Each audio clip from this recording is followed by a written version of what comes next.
Dear viewers, including distinguished guests, colleagues, PhD researchers, partners, and friends of the Institute, but most importantly, all recent IHE Delft graduates and their family and friends from around the world, welcome to IHE Delft's second online graduation ceremony of 2021.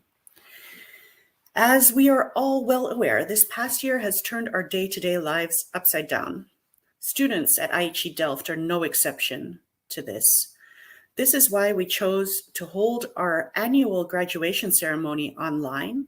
And this is also why we chose to do a second online graduation ceremony, as many more students needed some extra time to finish their MSc degrees than usual. This graduation ceremony will feature students that received their diplomas in May, June, and July, as well as those students that were unable to attend Delft to receive their diplomas in person. I'm very glad that so many of you could join us online today to celebrate the diploma awardings of many of our MSc students. Today's program includes a word of welcome from our Rector Eddie Moors, a speech from our guest speaker Deseged Naidu, CEO of the Water Research Commission in South Africa, speakers from the Student Association Board of our graduating class. We will, of course, also show footage of students receiving their diplomas or photos of those students that were not in Delft to do so. And we have included 2 musical interludes in true IHE Delft style. Those of you that have seen our first online graduation ceremony 2021 will see some things for the second time, but I'm sure you'll bear with us as you realize that the friends and families of the students that are featured in this graduation ceremony have not yet seen these. I would also like to invite you to leave your comments of congratulations in the chat box from YouTube or Facebook. Note that you will only be able to do so if you are logged in. I will be showing some of these comments in the live stream of this event. Also note that there's a lag between who you see on the screen and the comments as they come in to me. So the congratulations for a graduate will show after that actual graduate has been shown on video. However, don't let that stop you from sharing your congratulations. Now, without further ado, I would like to give the digital floor to our Rector Eddie Moors for his opening address. My name is Eddie Moors. I'm Rector of IHE Delft. On this special day in 2021, where we celebrate our new batch of students, I would like to welcome all of you, including your excellencies, colleagues, but foremost family and students. And I'm quite happy that after such a special period, we're able to celebrate this day. And I'm welcoming all of the graduates to become a part of our alumni family that we have.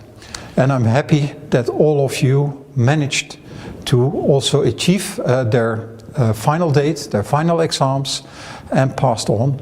And I do think that with this special circumstances that were there, that you also show to us what we think is very important.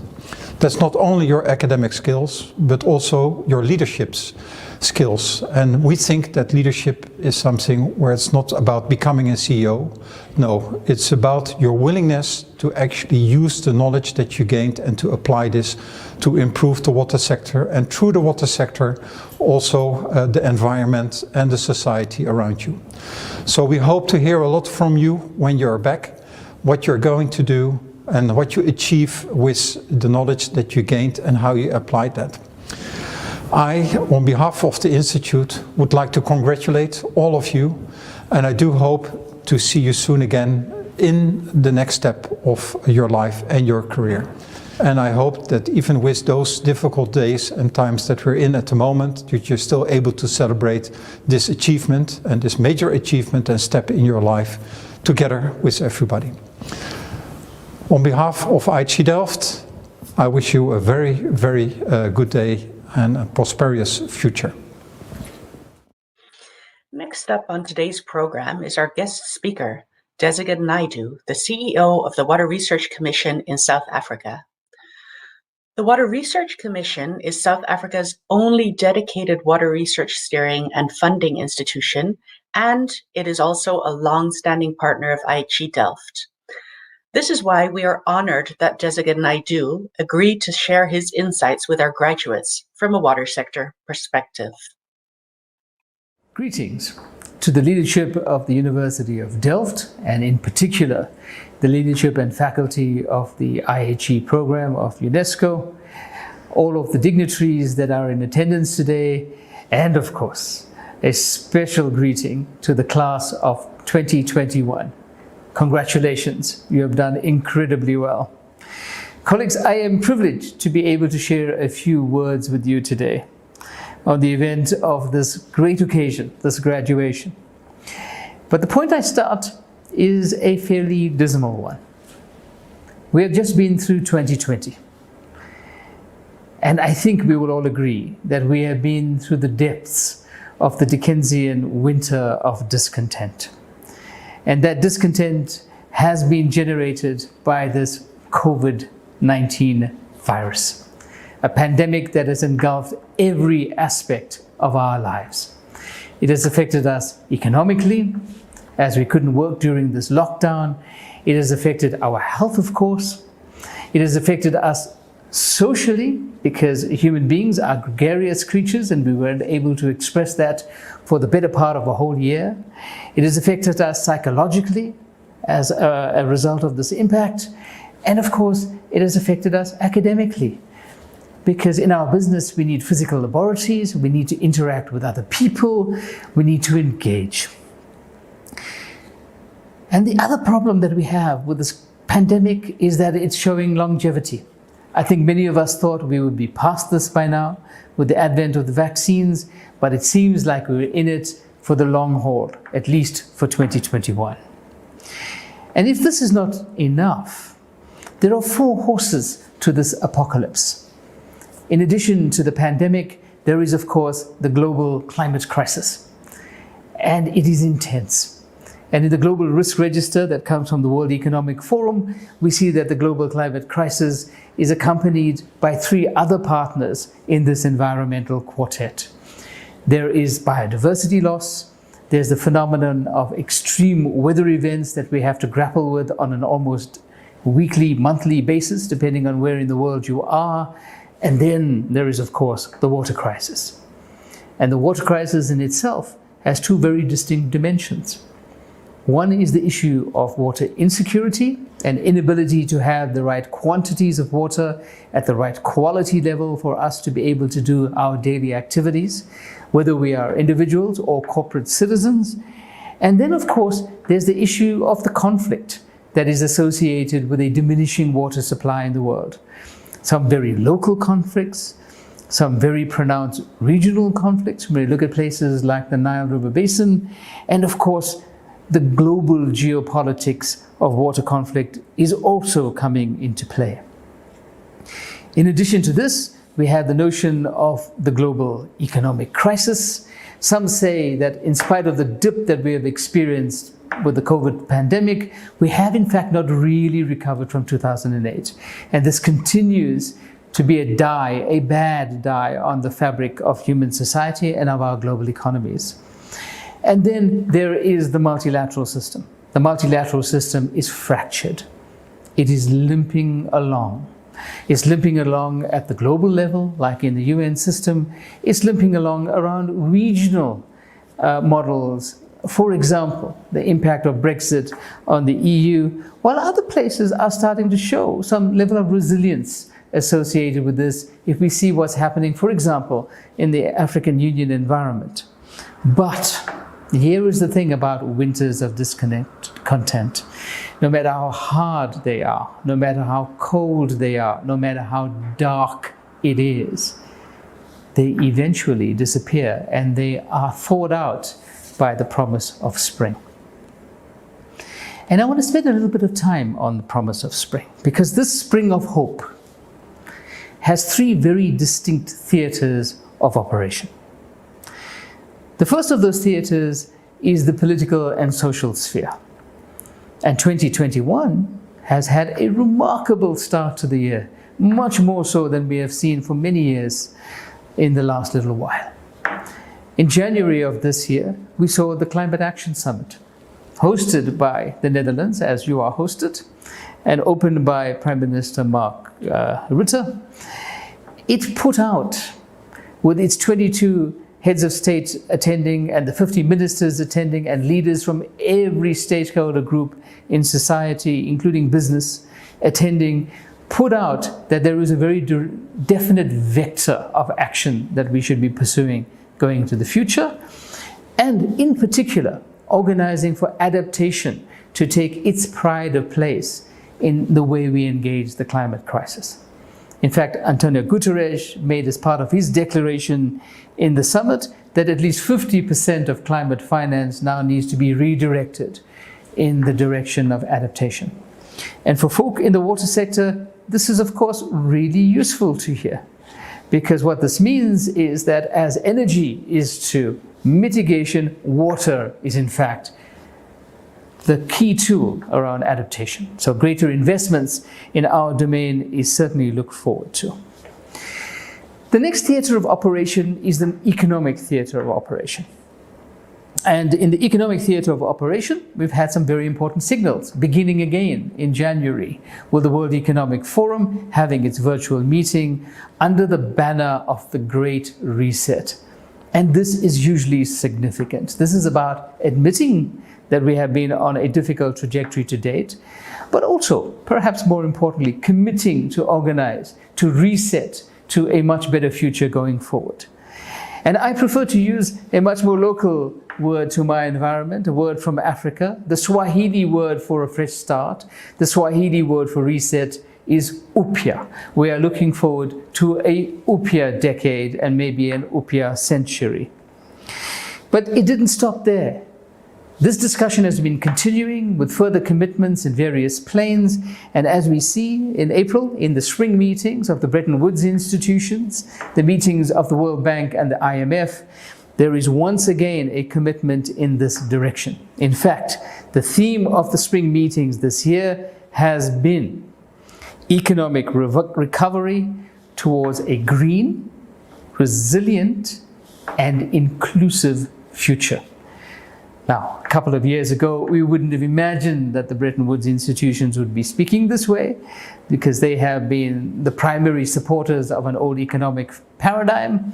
But clearly, a penny has dropped, and this theatre of operation is at play already with very real examples. One of those examples is the movement of the pension funds away from fossil fuel investments into green investments. In fact, Sweden's AP1, which is $37.5 billion in value, has already shifted 4.5 billion of those investments away from fossil fuels. I think this is a move in the right direction, and what the Gupta report has told us, that we also, as individuals, have the same agency. The third theatre of operation, and the one I think that will excite you the most, of course, is science and innovation. Science and innovation has the ability to organize for us to move away from the current paradigm of 21st century problems being solved with 20th century technologies and 19th century operating rules. It is within our purview, within the work that you have done for your degrees, to give us the stepping stones towards a success around a more resilient water economy in the world. Whether we're talking about recycling and reuse, water optimization with new efficiency measures, organizing for new behaviors around the way we manage water, investing in the 4IR toolbox to get us to a different state of play, and of course, water as the center of such nexes as the Water Energy Food Nexus that organize for the global acceleration framework of SDG 6 to be realized, but also that water becomes a building block to economic recovery. But colleagues, as I wrap up, I want us to think about another aspect of water, a very important aspect of water, the aspect of water around the characteristics that have lessons for the way we do things. The first is this notion that although water is soft and flexible, virtually nothing can resist it. This comes from Lao Tzu, the man that Confucius quoted. And this is so true, that we have a fluidity in this sector that pervades every other sector in the world. And it is our responsibility as the practitioners, it is your responsibility as the new leadership to organize for us to have the right vector around that. The second characteristic, which I think is really important, is that although water is a great carrier of energy, as we see in tsunamis and in storm systems, its real power lies in persistence. That eroding the rock over millions of years is what creates the gorge and the way through. And this is an important lesson for your careers and your lives as you go forward, that persistence is something that will eventually win the day, and we have to be resilient about it. But by far my favorite characteristic of water is the one that other compounds only express when they're in the solid state, when they're in a low energy state, when they have largely inertia as their characteristic and a real inability to do the things that need to be done. And this is around organizing to get together. And this phenomenal concept of hydrogen bonding allows water to become partnered with collaborators and organize a strength in that partnership that very few others can emulate. As anyone who has dived into water the wrong way has found out in the most difficult circumstances, it is for you as the new leadership of this water sector to build up those partnerships, to build up those networks and make them really count. In conclusion, colleagues, the graduating class of 2021, you are the lead company of the spring battalion that is going to lead us into a better pathway. You carry the hopes and the aspirations of the existing leaders and practitioners in this water system because you are defining that future. So the best of luck to all of you and congratulations. We are counting on you to be a formidable part of building back better, building forward greener, and taking us to a more inclusive and a more equal world. I thank you.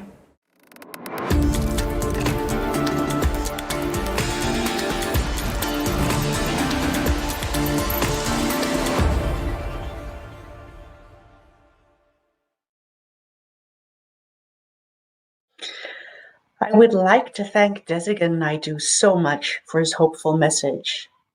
Next up in our program is the first one of our two musical interludes. Please sit back and enjoy watching an incredibly talented group of students performing You Raise Me Up. They will be followed by our student speakers reminiscing about the last 18 months that our graduates have studied at IHE Delft. Please sit back and enjoy.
Hi, I'm Molly Torello. And I am Hemant Sarvia. And on behalf of the Student Association Board, we welcome you to the 2021 graduation ceremony from IHE Delft. Congratulations on officially becoming alumni. Well, this has been a more difficult year than the usual difficult at IHE, but we are happy to have made some good memories along the way. Finally, there are no more exams, no more BBB sessions, except maybe this one. All that's left is for us to celebrate our accomplishments. So please join us all in the SAB's reflection on our journey at IHE Delft and in Delft. Welcome to this much awaited graduation day. Congratulations, everyone. And first of all, I want to thank each of you on behalf of the SAB for placing your trust in us and letting us have this opportunity to represent you during your tenure at IHE. We wanted today kind of have a fun conversation, reminiscing some of the most significant memories from our stay at IHE. And I want to start off with the very first day when one of the teachers told me very promisingly that they were to take us to the highest point in the Netherlands. And, I climbed 8 steps to reach that point just across the sea. What do you remember, Molly? I remember our trip to The Hague. It was our first real dance party we all had, learning how to ride bikes for many of us, and being able to spend the day on the beach. Mubane, what was your lasting memory of that great day we had? For me, I think because we're all still warming up to one another. So when we were at the Hague Center, I think we all got to play fun games with the lecturers. Everyone got to loosen up. We're all from different countries, and we just created lasting friendships that lasted throughout the course. I think that was the time that was the real time when we met actually each other and we saw those parties. And Anand, your birthday on that day was a icing on the cake. I think we really enjoyed that very well. Thank you for saying that. It made my day, honestly, at the end of a very long day. But also, I remember fully grown people falling off bicycles, and that was really, really fun. Oh, I'm getting nostalgic now. That was our entry, and this is our exit. But Anand, Molly, and Mubane, I know this welcoming party was a great hit. But what will you all say about the Asian night? I think it was just perfect. I mean, to me, if you look at everything that we did outside our classrooms, that was a top highlight that brought out the best among our students. I think everyone had a great time, and the color and cultural influx that hit everybody at IHE that night, I'm sure, left some memories. Oh man, we are a talented batch. The dances that night were my favorite part. There was so much color and joy. It was amazing. The nice part was us being able to experience the different cultures far away from those countries. But my best act was from Bhutan. I think that day I can really feel everybody's energy in the auditorium. Everybody was cheering so high. So I can really feel that enthusiasm, but everybody was not aware of the coming situation. So I think that was the real fun that we all had. The conditions that we faced here didn't allow us to have the everywhere else in the world nights. So we had to find other ways to really bond and share culture with each other. So some of us maybe went on a barbecue or a long bike ride around the Netherlands. Mubane, what were some of your favorite memories that you've made around Delft in the Netherlands? Oh my, we got to host some serious parties, and one of the lecturers used to stay above us. So we got to show him some of our bright skills and host different people to come together and cook. So every time we have a module finishing, we have these barbecue parties. And I think people enjoyed them like anything. These were the times when they were like dancing, they were eating, and they were getting wasted as well. And Anand, what was your experience? I mean, outside MENA, because I think most of these events happened in MENA. I was a bit removed from MENA, but I was never far away from the heat. MENA Mina, Mina kept me awake at night. Mina kept me feeling the heat of the barbecues. People could reach out to me because Corona, I think, also stressed out some people. It was, it wasn't the same experience for everybody. So I think there was also this need to, manage and moderate different energies among our batchmates. Even though Corona kind of locked us down indoors and kept us down to our rooms, it was good to see that, it could not do much to dampen our spirits. The one time we all look forward to at the end of all the modules is the field trip. Every student looks forward to the cultural setting, different environments of learning and socializing after a long, long time of learning. But this year it was kind of different. When we approached that interesting time, COVID hit. So it was kind of a tense moment, but the students still pushed. We bombarded the lecturers and pushed them, and they eventually allowed us to go on this field trip. Herman, how was it for you? It was not the traditional field trip. It was somewhere like a day off or 3 days off from the monotonous life that we were having. With no reports to be submitted, that was the best part of the field trip, I suppose. And what about you, Molly? So our group was lucky and we got to go on a field trip of sorts. We went to a different city in the Netherlands and we walked to the highest point in the Netherlands. And I would say it was an international field trip because when we got lost on our walk, the sign said, "Welcome to Belgium." Now, I know a lot of fun has been discussed, and let's not make it look like we didn't study at all. IHE made us work hard. The students themselves worked extremely hard in really challenging circumstances. And that's the only reason why, a bunch of nearly 170 students were ready to do their thesis despite the constraints and the limitations and the challenges that were posed by coronavirus on their imagination and sometimes perhaps even aspirations, right? But I think the school came together as a unit and made thesis possible in the best manner possible. And I think a big shout out to everyone on successfully completing their thesis and being ready to graduate. Molly? This year has proven how adaptable we are, especially us as a batch. Things have been constantly changing. Programs haven't worked. We've had to really become creative in other ways in order to continue getting our education completed here. And I think that should be acknowledged. Yeah, for me, I think IHE can really push a person. We all got to get together, then the midnight oil, but the teamwork, the collaborations, it's something out of this world. You have to experience it. One can say it. Molly, continuing from where you left, I think adaptation was from the IHE side, as Anand said as well. Teachers adapted to our needs, to our stresses.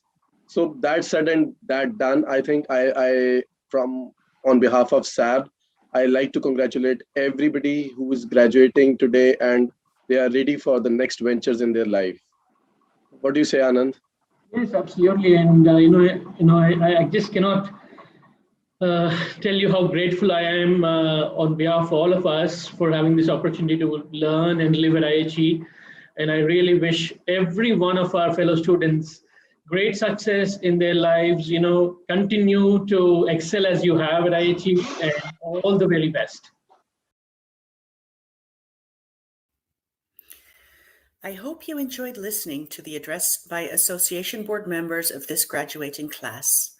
Thank you so much for sharing memories of this unforgettable year that you've all had. The next part of our program is our musical interlude, second musical interlude with the same talented band members playing Lean on Me. This will be followed by the actual online graduation ceremony showing our students receiving their diplomas and photos of those students that were not able to be in Delft to do so.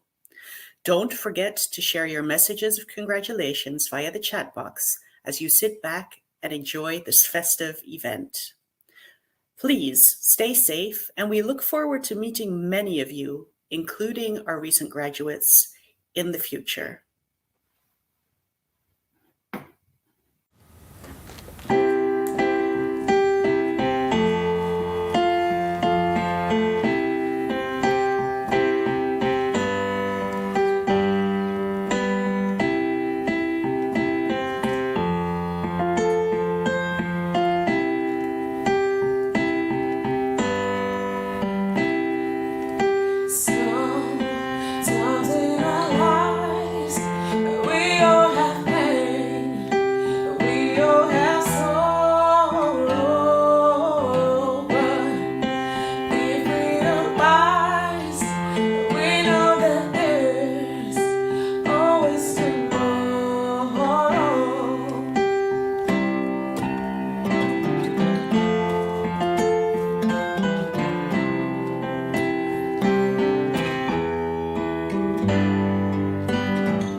Lean on me when you're not strong, and I'll be your friend, and I'll help you carry on. For it won't be long till I'm gonna need somebody to lean on. Yeah, please swallow your pride if I have things you need to borrow, for no one can feel those of your needs that you don't let show.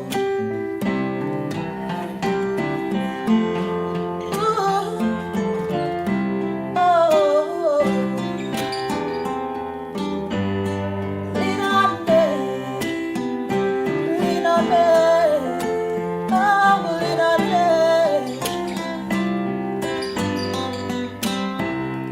Lean on me when you're not strong. I'll be your friend.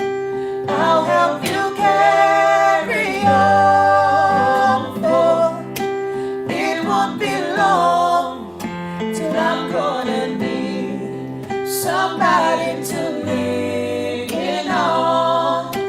Please swallow your pride if I have things you need to borrow,